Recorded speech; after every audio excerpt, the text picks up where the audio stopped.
পুরীর পবিত্র ভূমিতে একদিন এসে পৌঁছালেন শ্রী চৈতন্য মহাপ্রভু। তার হৃদয় ভরা ছিল ভগবান জগন্নাথের প্রতি অন্তহীন প্রেমে। রথযাত্রার দিন যখন মহাপ্রভু সেই বিশাল রথের সামনে দাঁড়ালেন, ভগবানের দর্শন পেতেই তার চোখ ভিজে উঠল। তিনি হাত জোড় করে প্রণাম করলেন, আর তারপর শুরু হল এক অলৌকিক দৃশ্য। মহাপ্রভু নাচতে শুরু করলেন, ভক্তিমগ্ন সেই নৃত্যে কখনো আনন্দের ঢেউ, কখনো আবার অশ্রুধারায় গলে গেলেন তিনি। চারপাশের মানুষ আবেগে স্তব্ধ হয়ে গেল, কারণ তারা দেখছিলেন এমন ভক্তি, এমন প্রেম যা ভাষায় প্রকাশ করা যায় না। লোকেরা বলতে শুরু করল, আজ যেন ভক্ত আর ভগবান এক হয়ে গেলেন। প্রেম আর ভক্তি আজ একই রূপ ধারণ করল।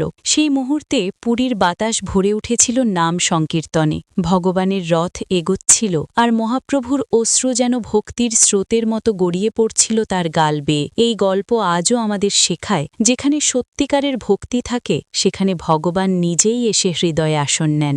জয় জগন্নাথ, জয় গৌরাঙ্গ।